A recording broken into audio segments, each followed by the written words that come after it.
Roland Rauth candidat, c'était évident. Qu'il ait face à lui un challenger paraissait probable.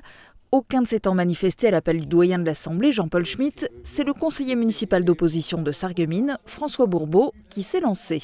Ma candidature est une candidature par défaut, parce que j'aurais espéré qu'il y ait d'autres personnes courageuses dans cette Assemblée qui prennent le rôle du challenger.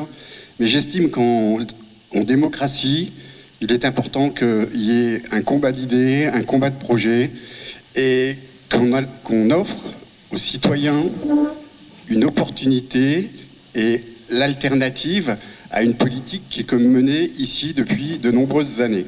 Le coup de théâtre, c'est un nouveau concept, 2 présidents pour le prix d'un. C'est presque un slogan publicitaire, c'est en tout cas une nouvelle volonté politique à la casque, du moins un accord négocié dans les coulisses. Roland Rauth est certes candidat encore une fois à la présidence de la casque, mais pas pour 6 ans. L'absence d'union peut mener au pire, dit-on, surtout dans un contexte difficile. Et c'est la raison pour laquelle nous avons souhaité, ensemble, vous faire la démonstration de la poursuite de la pratique de cette union en vous proposant, sous forme d'un simple engagement humain, une présidence partagée sur le mandat à venir avec une inversion des rôles à mi-mandat si tout se passe bien. Une alternance à la présidence, c'est du jamais vu à la casque et cela n'est pas forcément clair pour tout le monde. Ce qui explique sans doute que Marc Zingraff ait obtenu 3 voix alors qu'il n'était pas candidat, du moins pour le moment. Évoqué avant le vote, ce n'est qu'après les résultats que le concept a été clairement expliqué.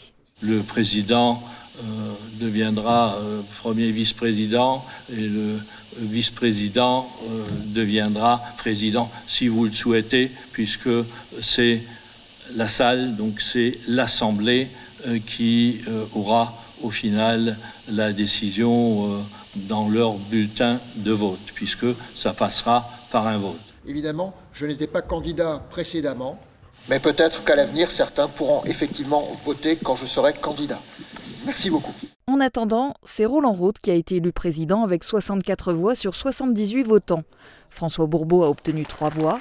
La prochaine étape à la présidence serait donc la démission de cette fonction à mi-mandat par Roland Rauth, entraînant une nouvelle élection de président et des vice-présidents.